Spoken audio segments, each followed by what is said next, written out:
Hello, hello! Kamusta? Kamusta ang lahat? Hi, vlog! Andito na naman tayo for another episode. So, habang ako ay pupunta sa Walmart, panoorin nyo itong vlog na to. It's another cooking episode. Medyo napapasarap tayo ng pagluto ngayon eh. For this one, magbe-bake naman tayo ng Matcha Brownie! Itong Matcha Brownie na to, this is actually Joy's recipe. Yeah, so I think she got this recipe from TikTok. And so ever since she made this Matcha Brownie, oh my gosh, I cannot stop making it, no? So today, I will show you kung paano gawin ang Matcha Brownie. When it comes to matcha, I don't really like the taste ng mga matcha drinks. But when I had this brownie, sobrang approve ako. Ang sarap talaga niya. So, kung medyo nagtatakam-takam na kayo, wag na nating patagalin to. Wala nang eme-eme. Let's start this vlog! Let's go!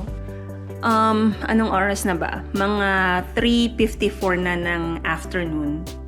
Kasi yung dinner namin tonight is nagbabad ako ng ribs. Minarinate ko yung ribs. And then maggagawa ako ng sotanghon na soup. Pero inisip ko ano yung parang magandang dessert na makakain namin after ng dinner. So naisip kong gumawa ng matcha brownie. Ito lang yung matcha food na talagang nakakain ko. Hindi ko type masyado yung lasa ng matcha kasi merong mga matcha food or drinks na medyo mapait siya. Para sa akin, mapait yung panlasa niya. When I tried this nung first na ginawa ni Joy, I really liked it. So ngayon, yun nga, naisip ko na gumawa ng matcha brownie for our dessert tonight. So these are our ingredients. We needed flour, so it's 1 cup ng flour, 2 eggs, 2/3 cup ng brown sugar. Yeah, I think it's 2/3 cup brown sugar. Ito namang white sugar, 3/4 cup. White chocolate, yes, it's with white chocolate guys, kaya masarap siya. So, our white chocolate is 160 grams, I think mga 2/3 cup. 12 tablespoon ng butter, yan. And we need a vanilla extract. This is, nilabas ko na yung pangsukat niya. So, 1 teaspoon ng vanilla extract. And ito namang salt is half teaspoon ng salt. And of course, hindi mawawala ang ating main ingredients, which is yung matcha. So, for our matcha powder, we need 2 tablespoons. So, ito yung tablespoon niya. Okay guys, so our first step is we're gonna get a bowl because we're going to melt yung white chocolate here. We're gonna put it in the bowl. And also, yung butter natin. I-melt natin siya together. Let's put it in the microwave. Ayan. Medyo madumi yung microwave namin, but it's okay. So, let's do 2 minutes. So, I think yung nagpapasarap sa kanya is yung itong matcha powder na to. So, if you're gonna make this, make sure you buy this brand. This is culinary grade and organic na matcha. Yan. I got this from Walmart. Ito yung parating ginagamit ni Jojoy sa matcha brownie.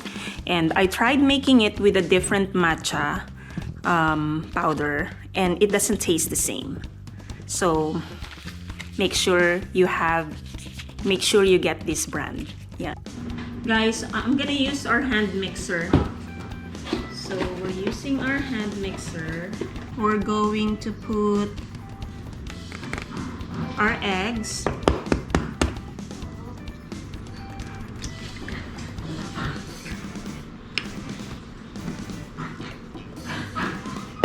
Okay. So, kinuha ko na to sa microwave. Melted na yung white chocolate. So, we're gonna put this aside. Yan. So, we have our 2 eggs. And then, we'll add our sugar. And other sugar. And then, yung ating vanilla. We'll add our vanilla.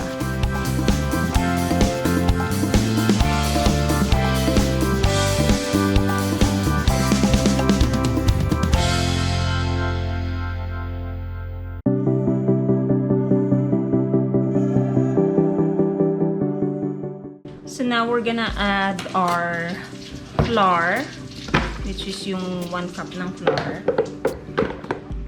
So ilalagay ko dito sa side na yan, and then we'll get a spoon. Kasi kailangan natin i-sift yung flour.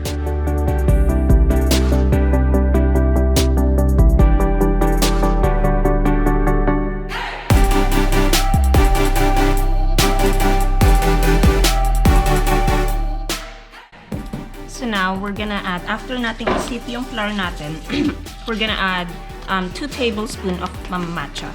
And then, isi-sift din natin yung matcha.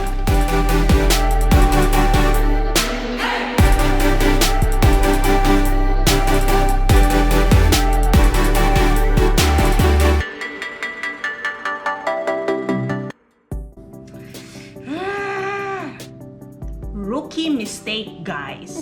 Got a rookie mistake. Nakalimutan ko to.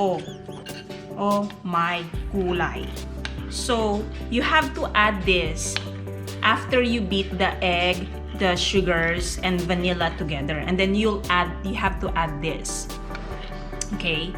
Ang ginawa ko, after I beat the eggs and everything else, nilagay ko na yung flour and the matcha powder. Rookie mistake. Don't do that. But we'll see if it's still turn out okay. Mamaya na natin i-add yon. We have to fold our matcha and the flour. Hindi natin siya hahaluin ng todo-todo. Ganito lang, very lightly. And I'm thinking to add this. I-add na natin to. So, since nagkamali na tayo. Guys, I can't believe that! Okay. So, we're gonna add it and ipo-fold natin ang ating powder and everything. Ayan. Diba? That's okay.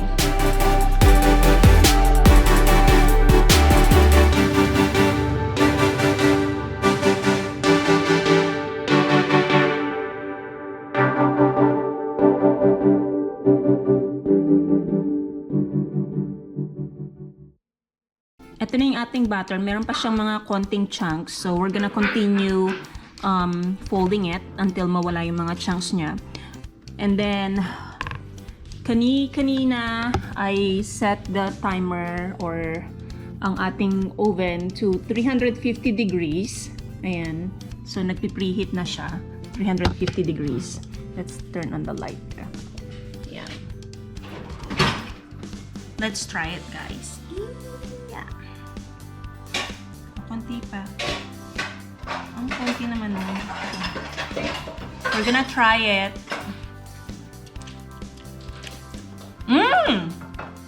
It's good.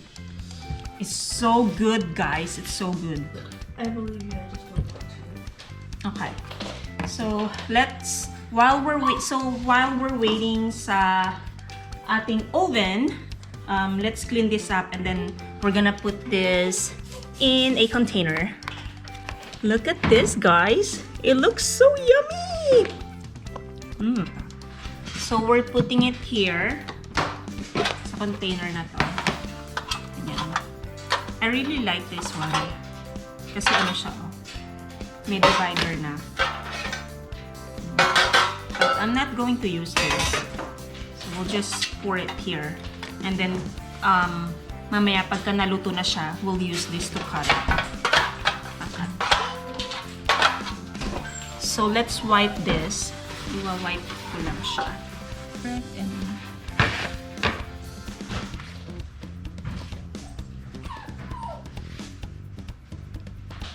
it's 3:50, so we're gonna put our matcha brownie.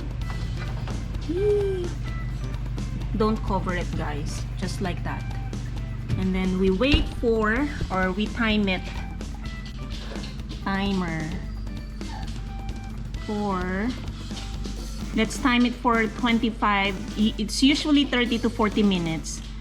Pero, let's do it 25 minutes. See, look guys. So, yung side niya nagiging brown na. So, we're gonna check. I-check natin kung okay na yung loob niya by toothpick. Of course, the usual toothpick. Oh, medyo okay na. Walang sumama. Okay. So, walang sumama, guys. So, it means na okay na siya. So, we're gonna add this para makat ang ating brownies.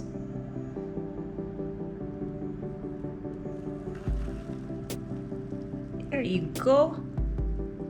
Nice. Nice. So let's pull it out. Ooh, that looks so great, guys.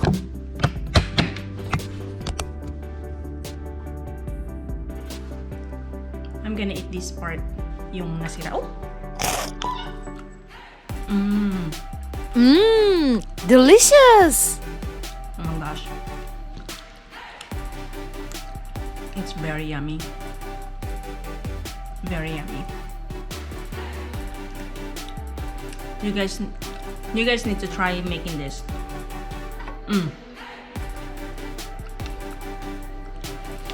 Kahit na nagkamali ako dun sa pag-mix ng butter, white chocolate, and the sugars, it's still great.